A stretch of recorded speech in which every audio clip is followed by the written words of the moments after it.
So hello and welcome. तो आज हम लोग इस वीडियो में देखने वाले हैं क्लास 9th का सोशल साइंस का चैप्टर नंबर 10 का नेक्स्ट वीडियो। तो आज का वीडियो का जो हमारा टॉपिक है वो है देखो द कॉलोनियलिज्म ऑफ अफ्रीका। तो इसके पिछले वाले काफी सारे वीडियोस में हमने देखा था कि किस तरीके से अमेरिका जो है वहां पर यूरोप के लोगों ने अपना कॉलोनियलिज्म एस्टैब्लिश किया, फिर चाइना में किस तरीके से एस्टैब्लिश किया, फिर इंडोनेशिया में किस तरीके से किया। अब हम लोग आगे बढ़ते हैं अफ्रीका कॉन्टिनेंट की तरफ कि अफ्रीका कॉन्टिनेंट में यूरोप के लोग किस तरीके से अपना कॉलोनी वहां पर एस्टैब्लिश किए, इसके बारे में हम लोग डिस्कस जो है करने वाले हैं। We had earlier read about America bringing African slaves to work in the plantations. इसके पहले वाले वीडियोस में हमने पढ़ा हुआ था कि किस तरीके से अफ्रीका के लोगों को जो है स्लेव बनाकर जो है अमेरिका में जो है ले जाया जाता था ताकि वहां पर खेती इनसे करवाया जा सके। The colonialism of Africa by European nation began towards the middle of 19th century. Europe के लोगों ने अफ्रीका के लोगों को स्लेव बनाना या कॉलोनियलिज्म बनाना स्टार्ट कब किया था? 19th सेंचुरी के मिडिल में, मतलब 1850 1860 के आसपास। इससे पहले बस अमेरिका में यहाँ के लोगों को पकड़ कर ले जाया जाता था ताकि वहां पर काम करवाया जा सके। ये हमने पहले भी देखा था क्योंकि वहां के लोग बहुत सारी बीमारियों के कारण मरने लगे थे, भूख के कारण मरने लगे थे, तो अफ्रीका से लोगों को बुलाया जाता था। ये हमने पहले भी पढ़ा हुआ था। लेकिन अब प्रॉपर अफ्रीका में रहकर यूरोप के लोग क्या करेंगे? उनका कॉलोनियलिज्म जो है करेंगे। देखो, in 1878 only 10% of entire African continent was controlled by the Europeans. 1878 की बात है कि अफ्रीका जितना बड़ा एरिया में फैला हुआ है उसके सिर्फ 10% हिस्से पर ही क्या था? यूरोप के लोगों का कंट्रोल था। But 36 years later in 1914 almost the entire continent was colonized by the different European nations. लेकिन 1914 के आते आते लगभग लगभग 36 सालों में क्या हुआ कि पूरा का पूरा अफ्रीका, अफ्रीका की हम लोग साउथ अफ्रीका कंट्री की बात नहीं कर रहे हैं, हम अफ्रीकन कॉन्टिनेंट की बात कर रहे हैं। तो सिर्फ 36 सालों में जो पहले 10% था वो बढ़कर पूरा का पूरा 100% हो गया और अफ्रीका कॉन्टिनेंट का हर देश किसी न किसी एक कंट्री का, यूरोप के किसी न किसी एक कंट्री का क्या बन गया? कॉलोनियलिज्म जो है बन गया। अब देखो यहां पर एक क्वेश्चन पूछा गया है, how do you think the European Nations gain the control over African in such a short period? मतलब आपसे यह पूछा जा रहा है कि 1878 में अफ्रीका के सिर्फ 10% हिस्से पर कंट्रोल था, लेकिन 36 सालों के अंदर जो है वो पूरा का पूरा 100% हो गया। तो इन 36 इयर्स में ऐसा क्या हुआ जिसके कारण से यूरोप के लोग जो है बहुत जल्दी जो है अफ्रीका को क्या करने लगे? कॉलोनियलिज्म जो है वहां पर एस्टैब्लिश कर पाए। इसका कारण पूछा जा रहा है। तो इसका कारण एक तो ये था कि मेरे हिसाब से, बाकी आप चैप्टर को पढ़ोगे तो आपको और डिटेल में समझ में आएगा, यहाँ के जो लोग थे वो बहुत ज्यादा गरीब थे, इनके पास इनकम का कोई प्रॉपर सोर्स होता नहीं था। ये क्या करते थे? अपना जीवन यापन करने के लिए जंगलों पर डिपेंडेंट होते थे। तो जब यूरोप के लोग आए होंगे तो इनको लालच दिए होंगे कि हम आपको खाने के लिए ये देंगे, पीने के लिए ये देंगे, इस तरीके का लालच दिए होंगे और वहां का जो लीडर्स रहे होंगे उनको खरीद दिए होंगे। ये एक तरीका हो सकता है। Why did they want to establish their colonies there? There was a people living in Africa affected by this rapid invention. और आपसे ये पूछा जा रहा है कि यूरोप के लोग इतने ज्यादा एक्साइटमेंट में क्यों थे कि वो अफ्रीका को इतना जल्दी कॉलोनियलिज्म बनाना चाहते थे? देखो इसका एक रीजन तो ये था कि यूरोप में जो है सबसे पहले इंडस्ट्रियलाइजेशन हुआ था। अब इंडस्ट्रियलाइजेशन का मतलब क्या होता है कि देखो, जैसे आज जो हम लोग कपड़े पहनते हैं, ये कपड़े जब इंडस्ट्रियलाइजेशन नहीं हुआ था ब्रिटेन में, तो ये सब कैसे बनते थे? ये लोग अपने हाथों से बनाते थे। लेकिन जब इंडस्ट्रियलाइजेशन हुआ तो अब यही सारे कपड़े जो है मशीन से बनने लगे। तो एक आदमी एक दिन में कितना कपड़ा बना सकता है? 2 4 10, लेकिन एक दिन में एक मशीन लाखों कपड़े बना सकता था। तो ये तो मैंने सिर्फ आपको कपड़े का एग्जांपल दिया। ऐसे बहुत सारे सामान थे जो पहले हाथों से बनते थे, अब वो मशीनों से बनने लगे। तो अब उत्पादन ज्यादा होने लगा, प्रोडक्शन ज्यादा होने लगा, तो इसको बेचने के लिए मार्केट चाहिए कि नहीं? अब यूरोप के लोग तो बहुत ही कम आबादी में थे, यूरोप का पॉपुलेशन ऑलरेडी कम है, तो इसीलिए वहां पर सामान ज्यादा बिकने के चांसेस नहीं थे।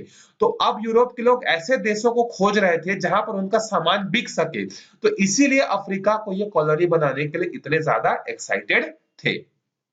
चलो आगे है, how we are the people living in Africa affected by this rapid invention?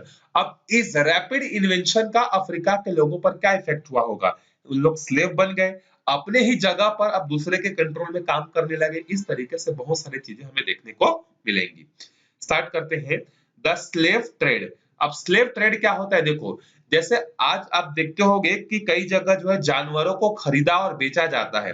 खैर आजकल तो टेक्नोलॉजी बढ़ गई तो सब एग्रीकल्चर जो है ट्रैक्टर हार्वेस्टर मशीनों से होता है, लेकिन आज से अगर आप 10-15 साल पहले जाओगे तो लोग जो है खेती कैसे करते थे, जानवरों से, बैलों से, भैंसों से करते थे। तो जानवरों का बाजार लगता है, आज भी कई जगह जानवरों का बाजार लगता है, लेकिन उस समय इंसानों को खरीदा और बेचा जाता था। आप सोच सकते हो कि एक इंसान को खरीदा जाता था और बेचा जाता था बाजारों में ले जाकर, इसको बोलते हैं slave trade. Africa was mostly inhabited by the various tribes in the middle of 19th century. Africa में 19th सेंचुरी में जो लोग रहते थे वो ट्राइबल्स लोग रहते थे और एक साथ रहते थे। Their main source of livelihood were animal herding, farming, collecting forest produce and hunting. अब इनका जो मेन जो जीवन यापन करने का जो सोर्स था वो जानवरों को मारना था, खेती करना था, जंगलों से मिलने वाले जो प्रोडक्ट थे वो करना था, शिकार करना था। ये इनके जो है क्या थे, लाइवलीहुड के रिसोर्सेस थे। The African continent was already well known during the Middle Ages as the main source of slave in the Europe. हमें पता है कि पहले ही जो है क्या था कि अफ्रीका जो कॉन्टिनेंट था वो पहले ही मिडिल एज में क्या था, स्लेव का जो है मेन सोर्स था। लोग यहाँ से खरीद कर क्या करते थे, खेती करवाने के लिए लोगों को खरीदा और बेचा जाता था। ये पहले ही फेमस हो चुका था। West Asia and India, the tribes sold the prisoners they captured during their incestuous inter-tribal battle as the slave to the merchants. अब अफ्रीका में क्या होता था, वहां पे ट्राइबल्स लोग आपस में रहते थे। तो जब ट्राइबल्स का अलग अलग ग्रुप के साथ युद्ध होता था, जैसे देखो एक ट्राइबल ग्रुप वाले एक जगह पर रहते हैं, दूसरे ट्राइबल ग्रुप वाले दूसरे जगह पर रहते थे, इन दोनों के बीच में कभी ना कभी क्या होता था, इंटर ट्राइबल बैटल्स होता था। अब ट्राइबल्स आपस में जब लड़ते थे तो एक ट्राइबल ग्रुप क्या करेगा, हारेगा, और एक ट्राइबल ग्रुप क्या होगा, जीतेगा। तो जो हारा हुआ ट्राइबल ग्रुप होता है उसके जितने भी लोग होते थे वो जीते हुए ट्राइबल के लोग उसको क्या करते थे, पकड़ कर ले जाते थे और उनको व्यापारियों को क्या करते थे, बेच देते थे। ठीक है। After 1500, the slave trade from Africa expanded rapidly as the demand for the slave labor on the plantation of North and South America increased. अब ये जो स्लेव ट्रेड है ये और ज्यादा कब बढ़ गया, जब अमेरिका में जो है यूरोप के लोग, स्पेन के लोग एग्रीकल्चर करने के लिए जब उनको लोग नहीं मिलते थे, लोगों नहीं मिलते थे क्योंकि बीमारियों से अमेरिका के लोग मर जा रहे थे, तो इसी के कारण से स्लेव वाला जो डिमांड है ये क्या हुआ, और भी ज्यादा जो है क्या हो गया था, बढ़ गया था। Many European nations enter this lucrative humans trade and earn the enormous profit, supplying lakhs of African. और इस स्लेव ट्रेड में बहुत सारे जो लोग हैं वो क्या हो गए, इन्वॉल्व हो गए और लोगों को पकड़ पकड़ कर क्या करने लगे, बेचने लगे। This trade continued for more than 300 year. और ये जो व्यापार है ये 300 सालों से ज्यादा समय तक चला।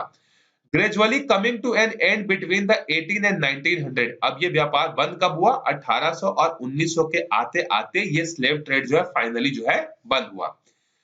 Ironically, the European nation, the main slave trader, now began saying that they needed to rule Africa to put the end of the slave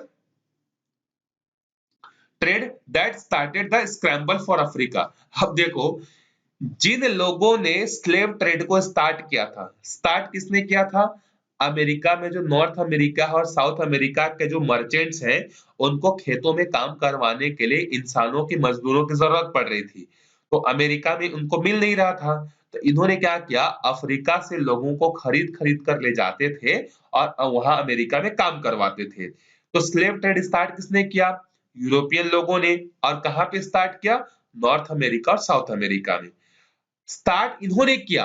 अब ये खुद ही क्या बोल रहे हैं कि अगर हमें अफ्रीका में स्लेव ट्रेड को बैन करना है, स्लेव ट्रेड को खत्म करना है, तो वहां पर हमें रूल करना पड़ेगा।